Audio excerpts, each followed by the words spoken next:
सबैलाई समान तरिकाले प्रश्न गरिदिनुस् क्या अनि समान तरिकाले उहाँ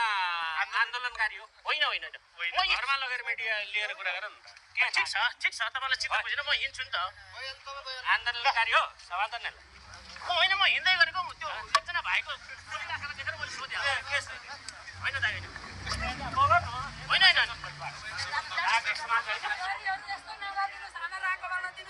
यो भवन जलाउँदा किन जानु भएन यो भवन जलाउँदा किन निभाउन जानु भएन अनि रोडमा बाल्न पनि दिनुहुन्न के हजुर बलेको आगो ताप्ने हो केपीवाला खुल्नु भयो हिजो केपीवाको पक्षमा हुँदा के गर्नुभएको थियो यहाँ अहिले बालनको सरकार आयो भने तपाईँ छाडा छोडिदिने तिनीहरूलाई मलाई हत्या हिंसा गरेर बालनको सरकारले घन्टीहरूले कालीमाटीमा तरकारीले खोजिदियो है त गरेको नमाथि किन आवाज उठाउनु भएन अन्त रोडमा पनि चार बाल्न नदिने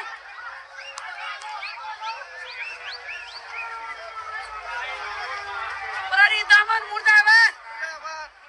प्रहरी दमन मुर्दाबाद एक्लै भन्छु म छोराले फोन गरिरहेको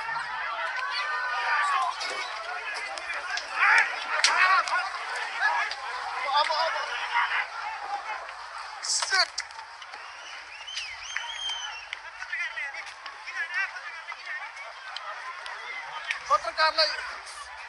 हात हाल्यो प्रहरीले ल ल ल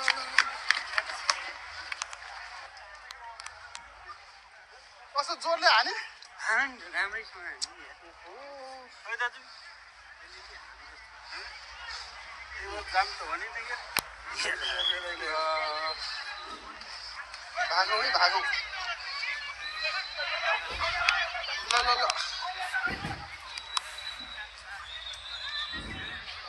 पत्रकारलाई प्रहरीले लाठी प्रहार गरेको देख्नुभयो होला अब हुँदैन घर जानु पर्यो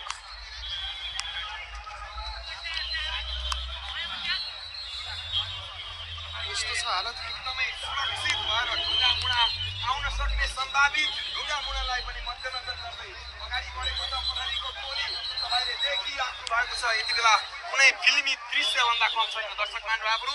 जोखिम पनि त्यत्तिकै छ दृश्यमा तपाईँले देखिराख्नु भएको छ कहाँबाट ढुङ्गामुढा कहाँबाट के आउन सक्छ भन्ने अवस्था नै रहेको छैन कसैले भन्न सक्ने अवस्था छैन तपाईँले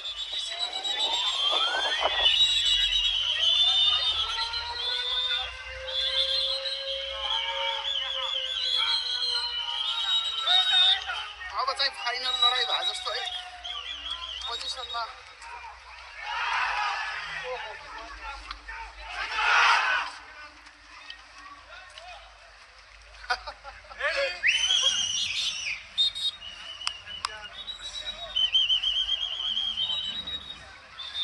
पुरै पोजिसनमा प्रहरी अब कोही सक्छ त अगाडि बढ्न विशेष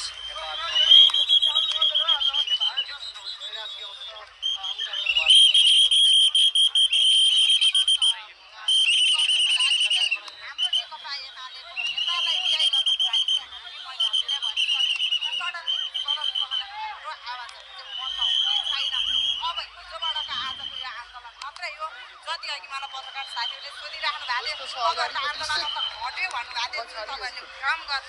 फैलिराखेको छ फैलाइराख्नु भएको छ त्यो चाहिँ हाम्रो काठमाडौँ जिल्लाको मात्रै आन्दोलन हो युवाको होइन त्यो जुन ऊ छ पत्रकारले अब अहिले 3 बजे हाम्रो युवा सङ्घ साथीहरूले पनि आन्दोलन गरिराख्नु भएको छ आउनुहुन्छ 3 बजेपछि हामी चाहिँ काठमाडौँ जिल्लाको मात्रै साथीहरू चाहिँ अब चाहिँ पक्राउ पर्ने पालो